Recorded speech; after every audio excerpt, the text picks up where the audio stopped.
चल चल अंदर चल, तू तुझे तो साहब बताएंगे, चल अंदर। साहब हम सच कह रहे हैं, हमने चोरी नहीं की है। चुपचाप खड़ी रहा। अरे ये तो मेरी पत्नी है अनुष्का।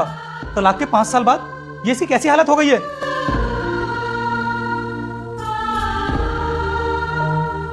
सर हाँ बोलो कांस्टेबल, क्या हुआ?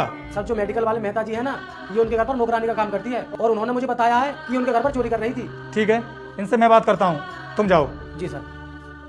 हाँ तो बताइए, आप उनके घर से चोरी क्यों कर रही थी? ऐसा काम क्यों करती हो? नहीं साहब, हमने कोई चोरी नहीं की है, हम सच कह रहे हैं। वो मेहता जी है ना, हम उनके घर पर कई सालों से काम कर रहे हैं, लेकिन अभी तक उन्होंने हमारे पैसे नहीं दिए हैं। हम जब भी उनसे पैसे मांगते हैं ना, तो वो कह देते हैं कि अगले महीने ले लेना। ऐसा करते करते ना उन्हें कई महीने हो गए, इसलिए उन्होंने हमारे ऊपर चोरी का इल्जाम लगा दिया, जिससे कि उन्हें पैसे न देने पड़े। हम सच कह रहे हैं, हमने कोई चोरी नहीं की है, आप हमारी बात पर भरोसा कीजिए।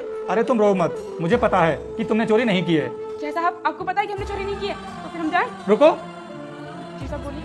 तुम ये बताओ, तुम्हारा नाम अनुष्का है ना? हाँ साहब, हमारा नाम अनुष्का है। इसका मतलब आप हमें जानते हैं? नहीं नहीं, मैं आपको नहीं जानता हूँ। दरअसल मैं आपके पति को जानता हूँ। आपके पति का नाम रोहित था। हाँ साहब, मेरे पति का नाम रोहित ही था, लेकिन आपको कैसे पता? क्योंकि वो मेरा दोस्त था। हम ना एक ही स्कूल में साथ साथ पढ़े हैं। जब वो मजदूरी करने के लिए जाता था ना, तो मैं भी उसके साथ मजदूरी करने के लिए जाता था, क्योंकि मेरे माँ बाप भी बहुत गरीब थे। लेकिन तुम्हारे पति का तो बहुत बड़ा बिजनेस था, फिर तुमको ये नौकरानी का काम क्यों करना पड़ रहा है? ऐसी हालत कैसे हो गई आपकी? क्या बताऊं साहब, आज मेरे साथ जो कुछ भी हो रहा है ना, वो मुझे मेरी गलतियों की सजा मिल रही है। ऐसा क्या हो गया आपके साथ? आप मुझे बताओ तो सही। अगर आपके पति को कोई पैसों की दिक्कत है या वो आपको खुश नहीं रखता है, आप बताओ मुझे, मैं आपकी हेल्प करूंगा। नहीं साहब, ऐसी कोई बात नहीं है। दरअसल बात है कि मैंने अपने पति को तलाक दे दिया। क्या तुमने अपने पति को तलाक दे दिया? लेकिन तुमने अपने पति को तलाक क्यों दे दिया? क्या वो तुमसे प्यार नहीं करता था, या तुम्हारा ख्याल नहीं रखता था, या तुमको मारता पीटता था? नहीं साहब, ऐसी कोई बात नहीं है।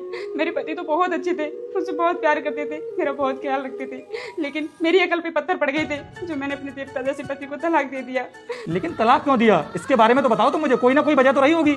साहब, रिश्ते टूटने की ज्यादा बड़ी वजह तो नहीं थी, सबसे बड़ी वजह तो मैं ही थी। जो कुछ भी किया सब मैंने ही किया है, क्योंकि साहब जब तक मेरे पति का बिजनेस अच्छा चल रहा था ना, तब तक मैं खुशी खुशी। रुक जाओ मेरे बेटे, मैं तुझे आशीर्वाद देती हूँ कि अगले सोमवार से पहले तुझे एक बड़ी खुशखबरी मिलेगी, और जो भी तुम्हारे मन की इच्छा है वह भी अवश्य पूरी होगी। लेकिन बेटा, तुम भी मेरे सच्चे भक्त हो, तो इस भले इंसान की वीडियो को लाइक सब्सक्राइब करके जाना। तथास्तु मेरे बेटे। उनके साथ रह रही थी, उनसे प्यार भी करती थी और उनका ख्याल भी रखती थी, लेकिन जैसे ही मेरे पति का बिजनेस में लॉस हुआ, तो मुझे उनके साथ रहने में घुटन सी महसूस होने लगी, क्योंकि उन्होंने अपना सब कुछ बेच दिया, घर गाड़ी सब कुछ, उनके पास कुछ भी नहीं बचा। तो मैंने सोचा कि कब तक मैं इस तरह अपनी ज़िंदगी घुट घुट कर गुजारती रहूंगी। किसी अमीर लड़की से प्यार करती हूँ और उसके साथ शादी कर लूँगी, तो मेरी ज़िंदगी आसानी से कटेगी। और यही गलती मेरी ज़िंदगी की सबसे बड़ी गलती थी, और उस गलती के लिए ना मैं आज तक पछताती हूँ कि मैंने ऐसा क्यों किया अपने पति के साथ ऐसा। वैसे तो तुमने अपने पति